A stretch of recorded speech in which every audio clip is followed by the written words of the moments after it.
what's going on, ladies and gentlemen? Welcome back to another great episode of Shyt Talkin Time with your boy Grudge and I mean, well, it's time for us to do what we do best and let's talk this shit.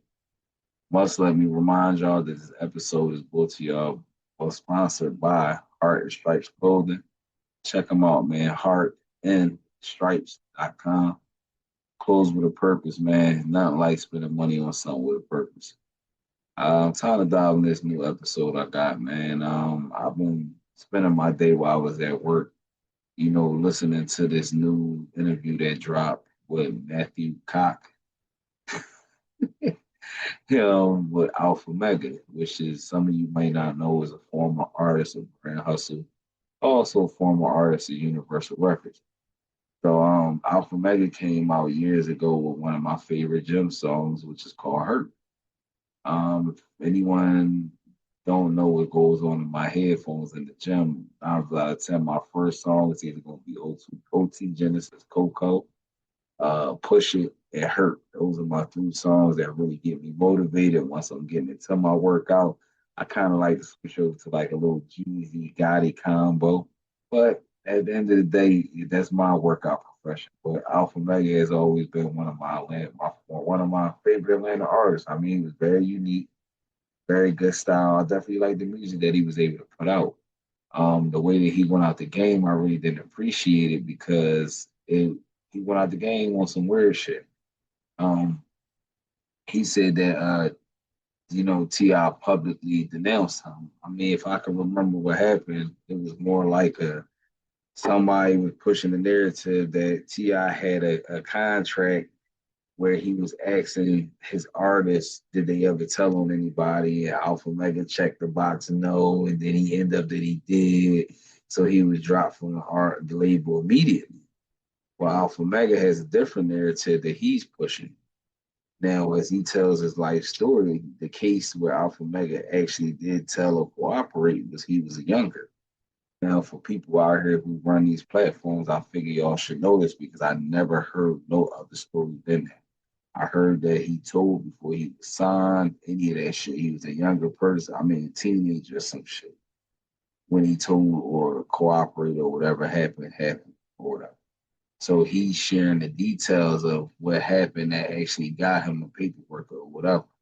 But he's also sharing a very interesting narrative that T.I. used the momentum of that paperwork coming out to use to push the narrative on him in his court situation when he got caught with the federal charge for purchasing the guns. Now, Alpha Mega is misinformed somewhat because he was like, oh, everybody knew I was, they labeled me as the T.I. muscle and all this other shit. So when he got arrested and the people were saying that his bodyguard, they automatically assumed it was him. I didn't because I didn't never looked at Alpha Mega as T.I. bodyguard. I looked at Alpha Mega as an artist of Grand Hustle. I looked at him the same way I looked at Young Dro and the rest of them. So for the real niggas, bro, we looked at you as who you was. We didn't look at you as his bodyguard. Also, I never ever corresponded T.I. new gun case on nothing done with Alpha. I never heard anything about him throwing it on him or any of that, but it exists as if he's saying, I'm not from Atlanta. But the thing that I tell people is with these artists and these celebrities, they have what they call PR teams and people that stand behind them that are able to spin narratives to make them where they want them to sit. And they're very good at doing it. That's their jobs. If one of their celebrities are in trouble, they know how to do it. Y'all watch movies where, celebrity publicists cover up murders, of ODs, strangle strippers, and all types of other shit. These TV shows are not made off of somebody's imagination. A lot of these are true stories.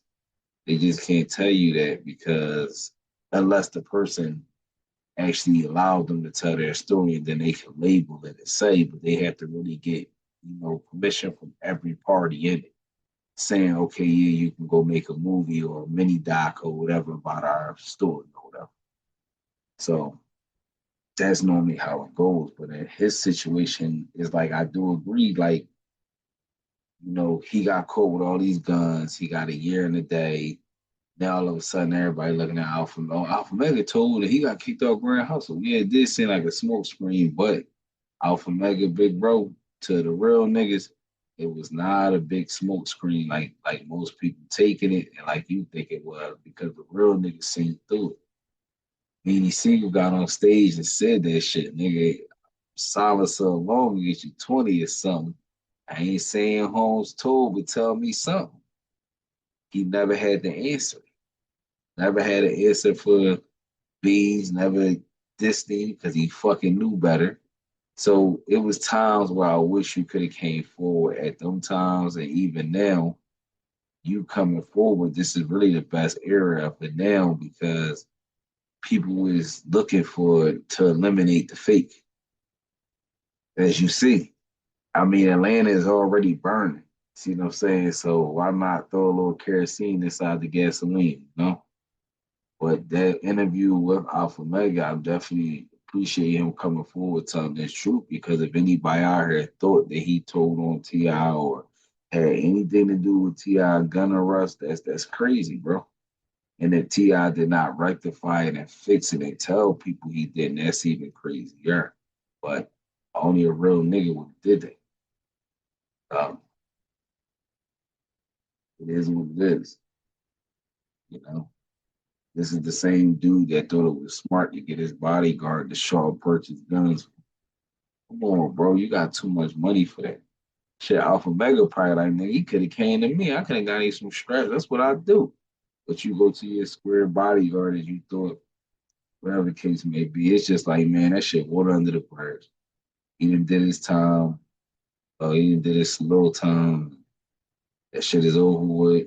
Everything then been done, been done. I'm just glad that Alpha Mega is finally out to speak his part because I mean it's a good part of his story. And I mean, if anybody out here really think that that man's name is tarnished because he didn't told or cooperate on the case that he had nothing to do with, I think it is good for him to say what he need to say about the situation. You know what I'm saying? So that definitely is. I'm definitely cool to see. I'm glad to see him back. And I'm glad to see that he was willing to tell the truth, even with putting himself out there or exposing himself. He was still willing to tell the truth. So to me, I'm gonna keep listening to his music because he a real one to me on that one. I mean, most people lie and duck and dodge. He didn't. I mean, he's standing on what he did. He telling people what he did, why he did it. He feel bad, sound very remorseful as what he did.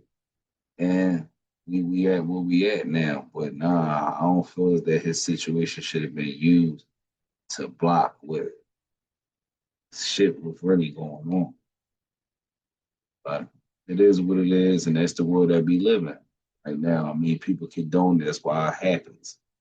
So, man, wake up, y'all. Stop letting this shit happen, man. Stop letting fake railroad the real. That's not cool. See what I'm saying? Because I got a feeling the John where he talked to his dead cousin and he told him to tell on him. Wasn't that before he was famous? So just saying, man.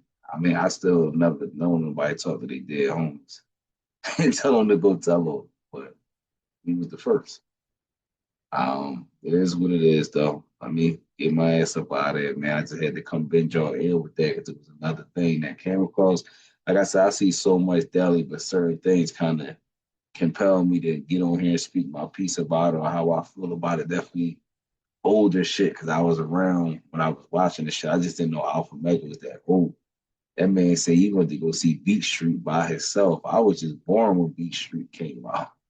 See what I'm saying? So damn, that nigga might be my mom and dad age. So, but as always, man, thanks for checking in, man. It's your boy. Make sure you smash that subscribe button and that like button. Don't cost you a thing, man, but it keep the channel growing to show YouTube that we actually do got people out here that mess with us, man. And even if you don't rock with the videos, just share them to a person that do. Ain't nothing wrong with that neither. I don't mind, you know. Check out the sponsor also. And as always, man, I'll catch y'all guys in the next episode.